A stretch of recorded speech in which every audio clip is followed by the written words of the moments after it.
Hello gamers, thank you for watching. This is Frosted here with a video review on Continents of the Ninth Seal.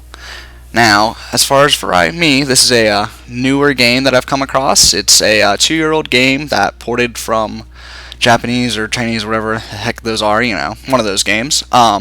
Anyways, I came across this game the other day on Steam. It is a free-to-play game, 100% free, download free, and no subscription as well. So I figured I'd give it a shot, and so far, honestly, I am quite impressed. I will give you the pros and cons of this game as we get along this video going. For now, as you can see, I am on the home screen. We have my elite fighter right here. We have a shaman and a witchblade here. Yes, I know, it is Japanese, and unfortunately, that's the outfit. Yeah. We always know how that goes. But anyways, we'll go and create a character real quick just to show you kind of how that goes so you can get a feel for that. Right away, you're prompted with the fighter, the hunter class, the shaman class, and the witchblade. Obviously, it's through right here. You can see control difficulty, wisdom, intelligence, health, and power. Now, I mean, these all kind of vary. Of course, your gear and stats will affect it as you get more later on, and you can insert runes into gear and things like that. Kind of personalize your own class. But anyways, there is one issue, one of the biggest issues right off the bat that I come here, and it's that the hunter and fighter here are males, and the shaman and witchblade are females. This game is gender locked. Unfortunately, I really hate that because I love playing fighters, warriors, love the heavy metal, but I usually prefer to roll female. No offense, if I'm going to play a game, I like to look what I'm looking at. So, anyways, moving on, we got the hunter fighter. I guess I'll just look at the hunter real quick because I haven't made one yet. Anyways, so we'll choose that class. Move on here to this animation screen. Alright, got our name, got the frosted here. Oh, can't spell either though. Gotta love that, right? Anyway, so here's my new hunter class right here. You got a little preview here of, no clothes on, some of the armor here, and some more of the armor there. It's pretty badass looking armor set there, not gonna lie.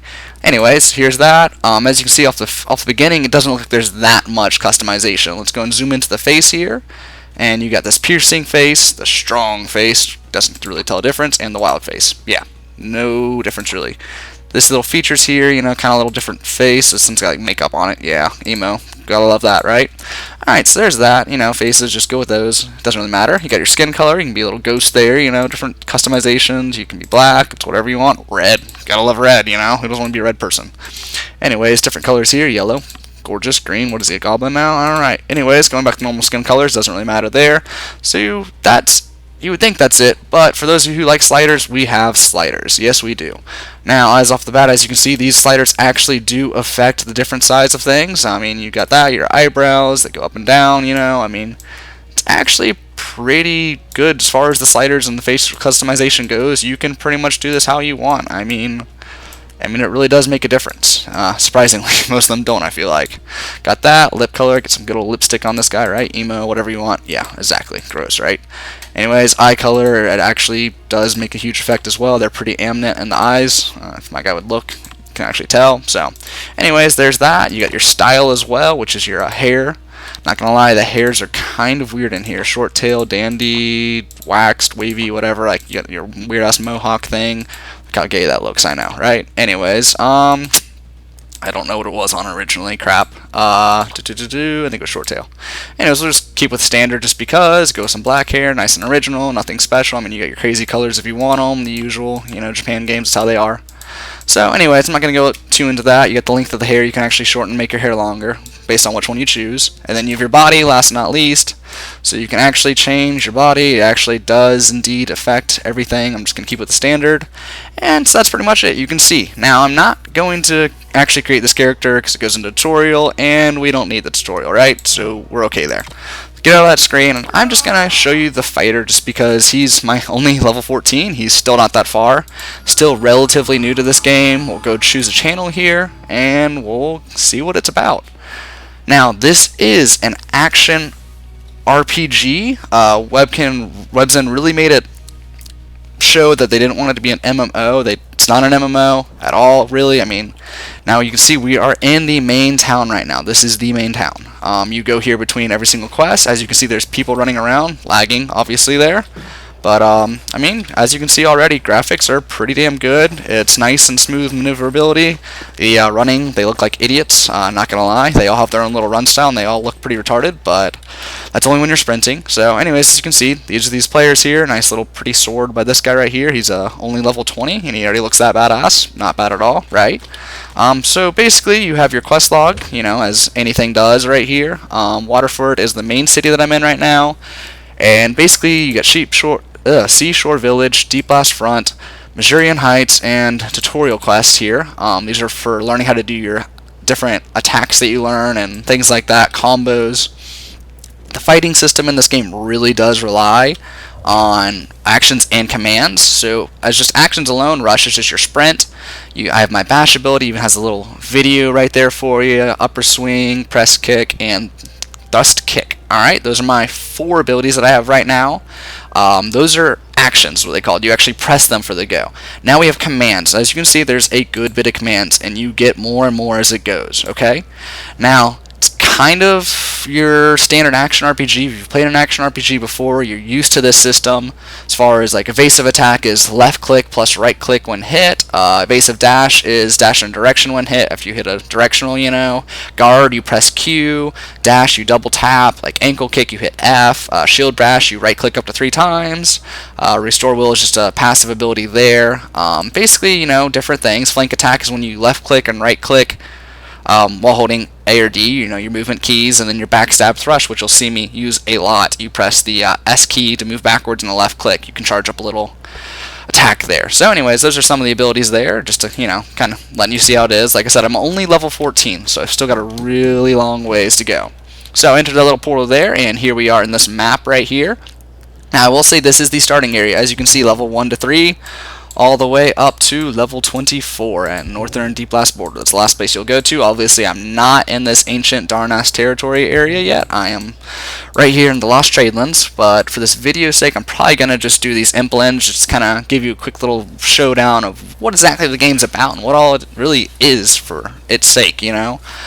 So anyways, we have all these areas. There's achievements for each one. Like if I go into here and look into these achievements, I still have to get this achievement of clear stage on expert difficulty without being damaged by monsters more than 10 times. Now right here you can see one of the biggest flaws of the game. It's a small flaw, but I can't stand it. There's no text wrap. As you can see, it says than. It wraps around. Like there is no ending or editing there, and it's sad because they've released so much more content and they still haven't fixed this tiny little bug. And it's sad because it's things like that that really do drive me nuts. Anyways, moving on, we're going to go into this imp-infested mine here, and you can see I've gotten all the achievements already. They have normal, hard, expert, and master mode. Each one is progressively harder. I'm going to do expert for now. As you can see, recommended players 3. When you're in the city, you group up with other parties and you choose where to go from there. So anyways, there's that. I'm going to do expert mode. I'm not going to do master simply because master mode does not show health bars, which is kind of cool, but for the sake of the tutorial, this video, this review, I just, you know, don't want to you'd be like, oh, no health bars, that's fucking gay. Which, it's kind of gay, but it's part of the master mode. That's why it's supposed to be harder. So as you can see, we load into this. Everything is loaded. It's a complete different thing. And here starts the fighting mode. Spike traps, you know, roll over those, dodge them if you can. If you get hit by them, you will get sent up. Standard left click is your attack. Like always, you just hold the left click and you aim where you want it to go. Alright, so there's that. I'm going to wrap around here. Basically, left click is your primary attack, and you have a right click, which is a secondary attack. I'll show you that here. A little shield bash, that's my right click. You just hold it. Alright, here's my 4th ability here. Combo into that, and I'm going to do left click, right click to do that second ability there. Alright. Dodge backwards. This is this charge attack. I'm going to say back left click, charge it, and hit. Dash again, and then do my flip attack. And as you can see, you combo attacks into that. And he's dead. Alright, so there's that. As you can see, you combo attacks. Fire sword ability, you hit left click again while in it, and it'll continue to do it for a few attacks. As you can see, it's a pretty fun system. You know, got loots that drop from people and everything. It's not like every monster drops loot, so that's kind of nice. You don't have to loot constantly. It's a very fast-paced game. I mean, you're always moving. Now, like I said, this is a level 8 zone, and I'm 14, so it's monsters here are very easy to kill for me. I killed all these, this door opens up. So, As you can see, it's a very action RPG, almost like a console type game. There's spike traps here. I'm waiting for them to go off. I guess I'll roll through it. Alright, that worked out okay for me. So, anyways, you can see how that goes right there. And got this guy right here. Gonna kill these monsters here and I'll get to the next area. So as you can see, there's a lot of monsters actually. And you kind of got to combo attacks to get to them. But it's a very fun style of combat, not gonna lie. Kind of hard to aim. You do have to move the mouse in order to hit everything. But as you can see, it's fun. It's got good graphics. It's got a very much so action oriented to it. You actually have to use skill. There is PvP in this game, just so you know. It's arenas. Unfortunately, at my current level, I am actually not a high enough level yet to do the arenas. I don't even know what level they start at either. So, anyways, I'm just going to kill all these monsters here. Hopefully fly through this as quick as I can. These rocks are falling from the ground. They actually do damage me.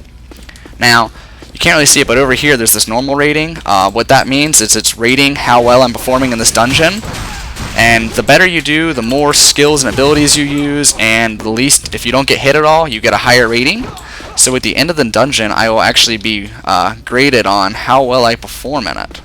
I know that's kind of different from your standard MMO as well. There's a switch there, I can't hit it yet. But, so it's just kind of neat, like it's a different style, because you get rated on the game at the end. Of course, I'll show you there. This is actually a mini boss right here, but like I said, I'm level 14, there's level 8 mobs. I'm going to fly through it as quick as I can. There we go, more mobs spawning. The graphics themselves, even on the mobs alone, aren't that bad. I mean, like I said, this is a free-to-play game. You really can't beat that here. So there's that. Flying through that, trying to get through this as quick as possible. Gotta go around here again, hit the switch. So hit the switch, this door opens, and we're going to continue on to this next area here. Dodging these spikes. As you can see, this has a lot of little trap spikes in it, things like that. Bats are dropping down. Roll through this stuff. Even the monsters get damaged by the spikes, so that's kind of realistic there. And I got damaged by the spikes. Wow, now getting stuck in the spikes. So, as you can see, I mean, it's actually, intuitive. You actually have to try and get stuff. So, I like it. It's fun. It's a very fun game. I suggest anyone to try it out. I'm trying to hurry up and get to the end of this to show you the point of all of this, really. These are destructibles. You can destroy, or not kill, but destroy things. Sometimes there's chests hidden in these. Drop some loot, some awesome gold, things like that. Whatever it is, I mean, it's all there. It's all in here. So, anyways, what's cool is that you can sit here and actually block attacks. See, I just blocked an attack. Come around, do combos. I mean, as you can see, it's a pretty cool looking game. Very well done. The point is to combo every single attack if you can. So, just going through here. Sorry it's taking me so long. I tried to do an easier difficulty just to make it quicker for y'all, but still, I mean, these dungeons are kind of long. They're about 10-15 minutes each. Obviously, it's easier for me because I am a higher level, and you actually spend a lot of time dodging things, actually rolling around. You actually have to dodge attacks. Environments will attack you. I mean, they spend a lot of time on these little dungeons, believe it or not. So it's a fun game. I mean, there's a reason it got ported into the United States for this reason. I mean, it's doing well. So, and like I said, on top of it, it's free to play. Now there is a crafting system. Oops, got a new title for killing 150 ratmen, which are these little things right there. That's a ratman. And actually, the cool thing about titles is that when you equip them, you actually get certain buffs based on the title you choose. Which, in my opinion, is... Oop, bomb exploded there. Which is pretty cool, in my opinion. I mean, it's not often that you actually get to equip things. And as you see, like, movement up, attack speed up, wisdom up, strength up, things like that. So you actually do, There's a lot of customization to this game. A lot of different players' preferences and, etc., etc. So, now, of course, I'm also well geared for my level, so that helps a lot. On top of out-leveling the shit out of everyone. But move on here. I am, like I said, I'm trying my best. As you can see over here, my rank moved up to good now. So the highest that I know you can get is an excellent. I don't know if you can get like a perfect or something like that. Obviously, I'm not perfect, so that's definitely not going to happen. Especially at level 14. Yeah, exactly. So we're almost done here. This is about to get to the last part of the area. As I was saying earlier, there is crafting. They've got, your classic armor smith, leatherworking, tailoring, alchemy. You can be a cook or chef, whatever you want to call it. All of that. This little thing over here replenishes my MP because it's blue. Yay. So, crafting system's pretty pretty basic, honestly. You get X materials, and from X materials you create what you can, and it's most of the stuff you make that you can't make till level 15. Now right here, as you can see, this is a boss, so I am going to do my best to kill this boss as quick as possible, and this is kind of the thrill of it. The goal is to not get hit here, which I'm about to get hit. No, I didn't. I dodged it, thank gosh. So this is, usually the hardest part of the dungeon is these little bosses here. And, I mean, I've kind of killed this guy a few times. I know his attack system and how he works there, so it's going to be pretty easy. But like I said, this is kind of the fun of the game, is these little boss fights. I mean, this is level 8 boss, and you can see how long it's taking me to kill him. So, and he's about to die, if I can kill him right here. There he goes. So he's dead. Stage is clear, as you can see. Officially completed it. You get daily bonuses for playing, and here it is. Game results: kills S, which means I killed 97% of everything. Style, I don't know what that means, but I get 25%, which is pretty horrible. Now from here I got good, so I get 2 keys. If I had done excellent, I would get 3 keys. So you just choose 2. Wow, I actually got gloves. That's actually kind of rare. Anyways, I got those 2 right there. You choose what chest you want there. From there you leave it. You hit return to town, prompts you to return to town, and that is the dungeon. Now I did not have any quests for that dungeon because I had already done it, but it's actually got a very, very good linear quest system. All the quests go with the dungeons and appropriate levels that you are at. So, for instance, if I had done these quests for Seashore Village, Deep Blast Front, or Missourian Heights, I would have completed some quests and had some quests to turn in. So, anyways, that's that system there. Like I said, folks, this is pretty much the basics of Continents of the Ninth Seal. It's got very good graphics for a free-to-play game, especially for being 2 years old. I will add that. All the weapons and armors look pretty cool in it as well, I must say. They did a very good job on it in general. And like I said, just give it a try. It's a free game. You can't complain. Something to do while you're bored at the house or anything like that, It's just something to do. So, hope you folks enjoyed the video. Let me know your comments. If you have any questions about this game, feel free to ask them. They do have a guild system, as you can see there. Guild info, members, guild house, guild skills, guild buffs. You do get a guild house. I'm not in a guild right now, obviously. But when you get a guild house, you can create items through your crafting, and your crafting gives you skills and buffs. So if you're going to guild, it helps out tremendously. You get, additional strength and things like that through your guild house furniture and everything in it. So, and you can contribute based on, how far you are in the guild. So, anyways, another little things there. There's a lot of other things in this game that I'm not able to show us in this video. I've already made this a little bit longer than expected, so I apologize if your ears are burnt off by now. So like I said, if you have any questions, let me know, like the video, and hope you guys all take it easy. Alright, have fun gaming.